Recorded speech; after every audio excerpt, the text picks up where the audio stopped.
고대 그리스에서부터 터부시되어 온 해부학은 중세시대 종교적인 세계관이 더욱 강력해지며 신체에 칼을 대는 건 불경하다는 인식이 팽배해지게 됐었습니다.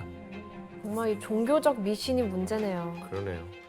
이런 상황에서 해부학은 오랫동안 암흑기일 수밖에 없었고 인체 해부는 1년에 한두 구의 시체 정도 중요한 의학 수업에서나 부검을 의해서 제한적으로 진행되는 정도였습니다.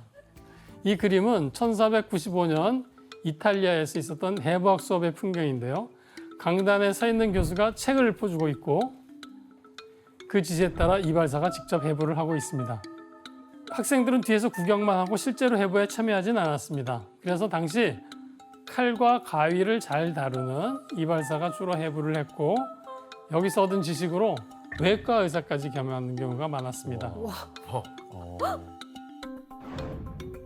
이 그림은 중세 네덜란드 이발소의 풍경을 그린 그림인데 야, 이발소가 병원이네 그냥. 가운데 있는 사람은 뭘 하고 있는 걸까요? 팔을 자르나요? 약간 머리 잘라주다가 갑자기 종양까지 잘라주시. 꼬매고 있는 것 같아. 지금 바로- 옆에서 못 움직이게 잡고 있고 어쨌든 간에 네, 가운데. 수술을 하고 있는 것 같은데요? 네, 바로 피를 뽑는 치료를 받고 있는 모습입니다. 미용실에서요? 네. 미용실이 아니라 병원인데요, 그러면? 그 병원이. 너무 무서워. 여전히 사체 액설의 영향을 받고 있던 이때 몸속의 독을 빼내기 위한 혈액 방출은 이발소에서 인기 있던 시술이었습니다. 와. 그림을 하나 더 볼까요? 눈썹 문신 중이십니다.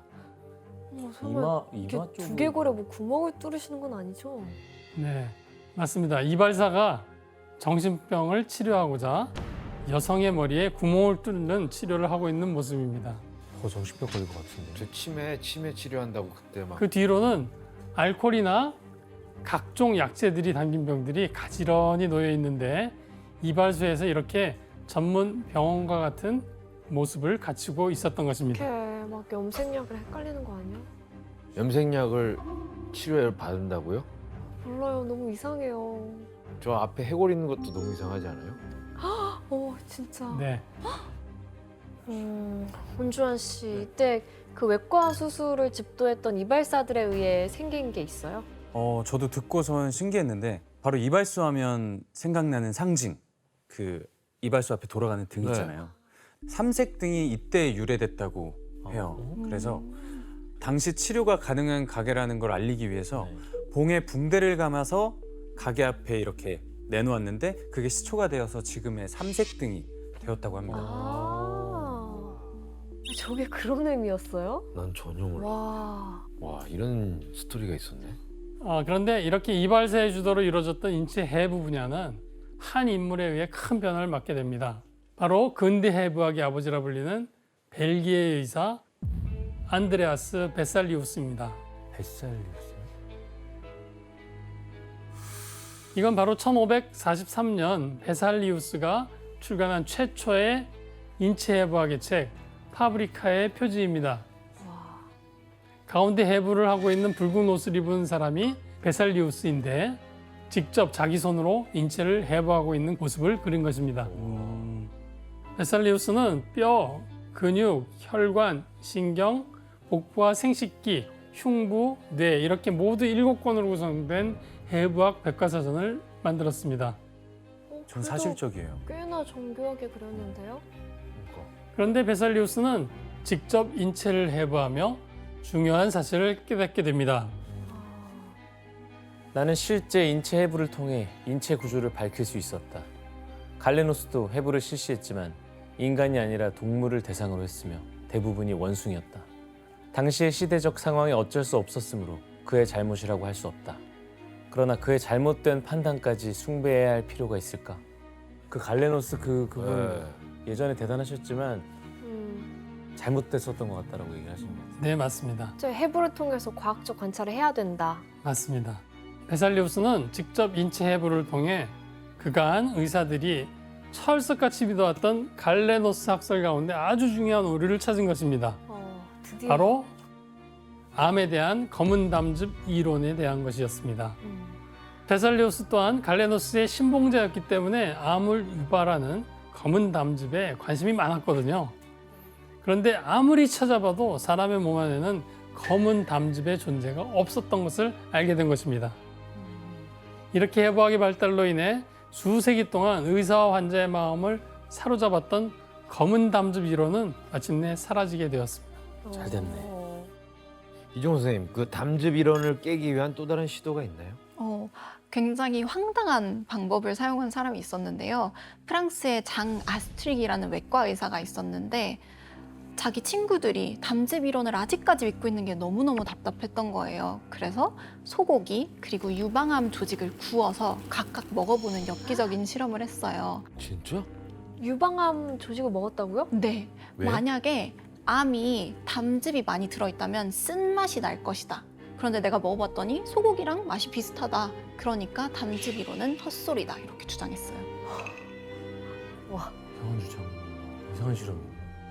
이렇게 해부학의 발전은 인체 내부의 정확한 지식을 바탕으로 암 치료의 토대를 마련하는 초석이 되었습니다. 오. 또한 이로 인해 인류는 암을 정복하기 위한 방법을 찾게 되는데 그 첫 번째는 종양을 제거하는 외과술의 발전입니다.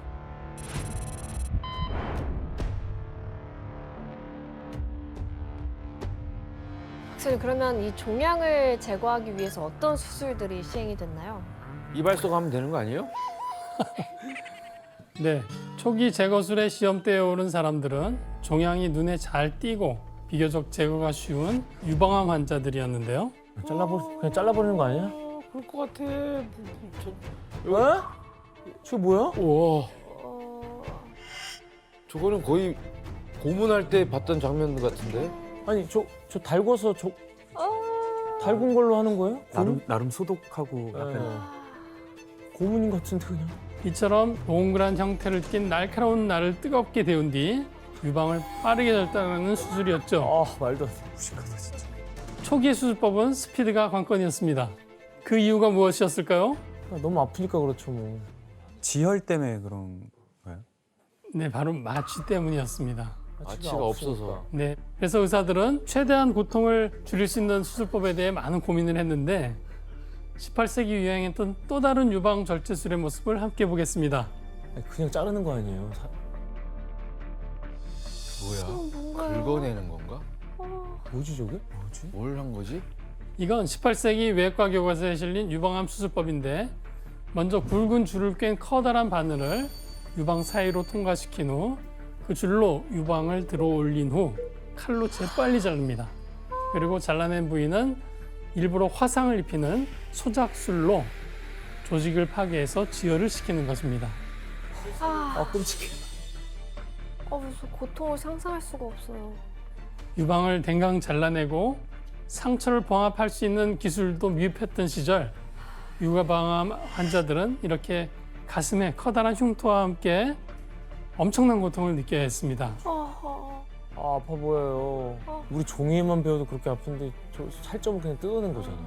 문제는 이런 수술의 결과가 대부분 실패했고 그 예후도 좋지 않았다는 것입니다. 저기 상처에서 또 감염이 될 거 아니에요. 네, 맞습니다. 한 예로 18세기 영국의 유명한 해부학자이자 외과 의사 알렉산더 먼로는 2년 동안 60명의 유방 종양 환자를 수술했는데 이 중 살아남은 인원이 딱 2명뿐이었습니다. 그럼 그냥 냅두는 게 낫지 않을까요? 옛날에는 뭐 손도 씻지 않고 수술했다고 들었거든요. 네, 맞습니다. 암 환자 앞에 놓인 운명은 암으로 죽느냐, 수술받다 죽느냐 이 두 가지의 절망적인 선택지밖에 없었습니다. 박사님, 이게 뭐 수술하면 치료는커녕 저 수술로 인해서 오히려 더 사망에 이르기까지 가는 지경까지 올 것 같은데요. 다른 방법은 뭐 없나요? 이게 수술 부작용의 심각성이 제기되던 19세기 중반 다행히 이것이 발견되면서 환자들의 고통이 줄게 됩니다. 마취겠지. 마치 이제 네, 맞습니다. 바로 마취제였습니다. 1846년 미국에서는 최초의 무통 수술에 성공하게 되는데 이때 사용된 게 화합물이 에테르였습니다. 에테르를 유리 증발기에 넣어서 만든 가스를 환자에게 들이마시게 했고 목을 절개해서 혈관을 바르게 꿰면은 큰 수술을 성공하게 된 것입니다. 와, 잘했다. 이렇게 수술에 대한 가장 큰 장애물로 여겨졌던 통증을 제거하게 되었는데요. 이후 소독약까지 개발되면서 무통 수술에 이어 무균 수술까지 도입되었습니다. 여기서 기뻐할 틈도 없이 한 가지 문제가 생기게 됩니다. 뭐죠? 종양을 제거하는 수술을 받은 환자들이 몇 년 후 다시 암에 걸려서 나타나는 것입니다. 재발하는구나. 왜 재발하는 거야? 이런 암의 재발에 주목한 의사가 있었는데 그는 바로 윌리엄 홀스테드였습니다. 아, 외과학은 할스테드 이전과 이후로 나뉜다는 말이 있을 정도로 전설적인 의사 중 한 명으로 손꼽히는 천재적인 인물입니다. 할스테드는 현대의학의 아버지라고 불리는 사람이에요. 존스 홉킨스의 4대 명의 중 한 명이기도 하고요. 레지던트라고 의사들 수련 과정을 처음 도입한 사람이기도 하고요. 수술실에서 가장 중요한 무균 장갑을 처음 만든 사람이기도 해요. 그는 과연 암의 재발에 대해 어떤 해결책을 내놨을까요? 그걸 알면 저희가 그 병원에서 진료를 했겠죠. 재발에 대한 또 도려내는 거 아닐까요? 또 잘라내는 거? 계속 제거할 생각만 했겠죠 뭐. 맞습니다. 그가 개발한 수술법은 바로 종양 주변의 모든 조직을 떼어내는 근치적 유방 절제술이었습니다. 그럼 그 절제 부위가 엄청 컸겠네요. 맞습니다. 여기서 근치란 뿌리부터 치료하겠다는 뜻인데 암이 다시는 자라지 못하게 최대한 많이 잘라내는 것이 핵심이었습니다.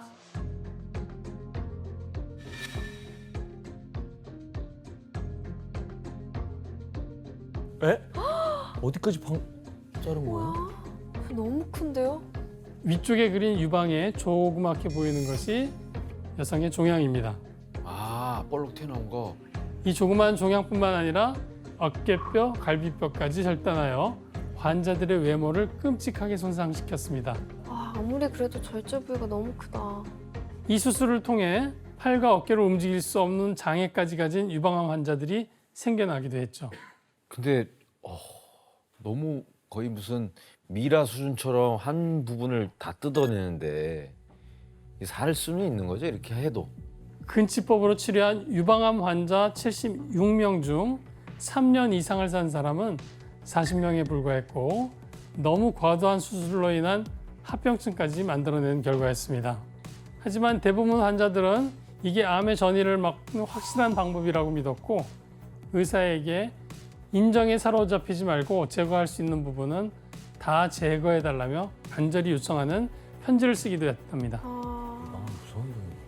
그런데 사실 할스테드의 이러한 수술법은 의학계에서 비난의 대상은 아닙니다. 예? 물론 무리한 수술법으로 안 좋은 결과를 낳았지만 대신 종양 제거술 분야에선 상당히 진일보한 성과를 가져오게 됩니다. 할스테드의 유방 절제술을 통해 현재 자궁암과 갑상선암, 난소암 등에 시행되는 변형 절제술이 개발되었고 또한 국소 부위에 국한된 많은 암은 수술로 제거할 수 있게 되었습니다. 인류는 이렇게 수술로서 제거 가능한 암부터 정복해 나가기 시작한 것입니다.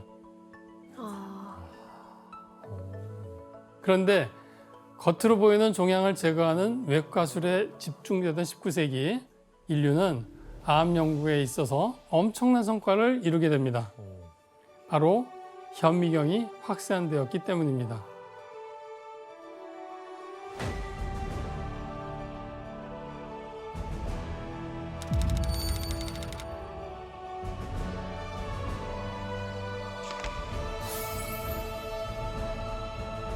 그리고 이후 1838년 암의 표본을 현미경으로 처음 들여다본 사람은 바로 독일의 의사이자 생리학자인 요하네스 뮬러였습니다.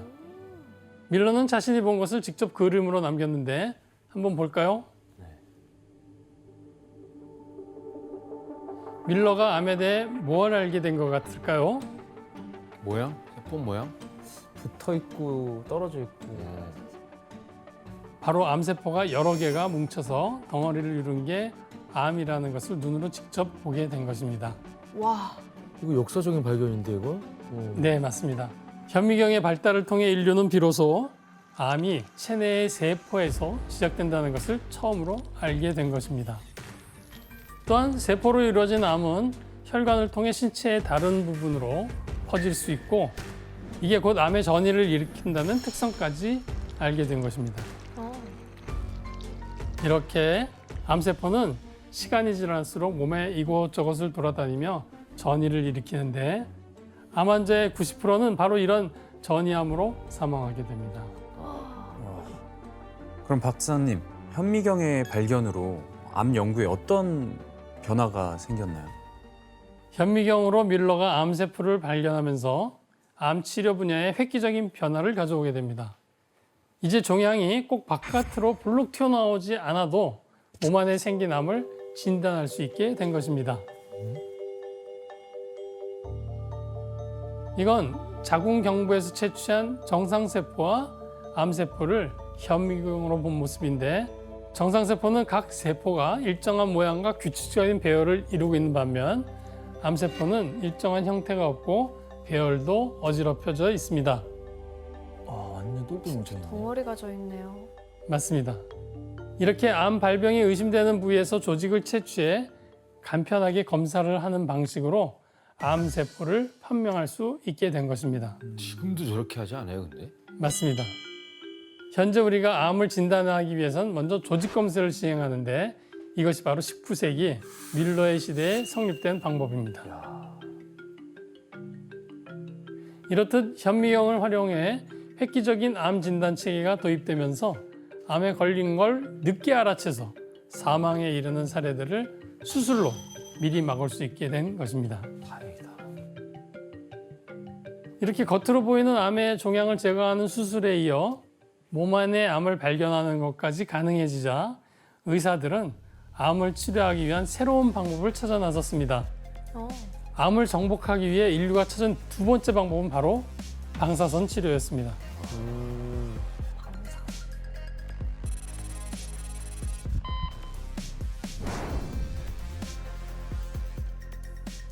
이 치료법을 처음 발견한 인물은 바로 미국의 의대생 에밀 그루브였습니다. 에밀 그루브는 이 X선을 발생시킬 때 필요한 진공관을 만드는 공장에서 일을 했거든요. 그런데 그 공장 노동자들의 피부가 벗겨지고 손톱이 빠지는 걸 목격하게 됩니다. 에밀 그루브는 이걸 보고 한 가지 추측을 했습니다. X선에서 나오는 방사선이 세포를 죽게 하는 건 아닐까? 그렇다면 세포로 이루어진 암도 죽일 수 있는 게 아닐까? 라는 발상의 전환을 하게 되는 것입니다. 와, 진짜 획기적이네요. 그래서 에밀 그루브는 암 환자에게 X선을 쬐보기로 하는데 엑스레이 찍듯이 하는 건가? 네, 맞습니다. 이게 바로 X선 치료가 이루어진 모습인데 유방암 환자의 종양 부위에 X선 발생 장치인 진공관을 달아서 종양에 직접 닿게 한 것입니다. 이렇게 에밀 그루브의 실험 결과 약 2주가 지난 후 종양의 크기가 줄어들게 됩니다. 정말 암세포를 죽이는데 X선이 효과가 있다는 걸 알게 된 것입니다. 진짜 그런 생각 어떻게 하냐? 박사님, 그럼 X선은 어떤 원리로 암세포를 죽이는 거예요?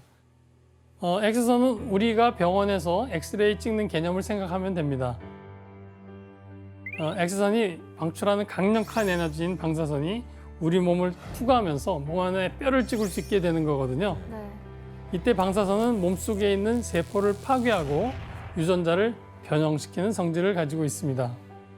그래서 강력한 방사선을 쬐면 암세포가 손상을 받아서 죽게 됩니다. 에밀 그루브가 시도했던 X선 치료가 바로 오늘날에도 이루어지고 있는 방사선 치료의 시초라고 할 수 있습니다. 방사선 받았겠는데 이거? 받아야지.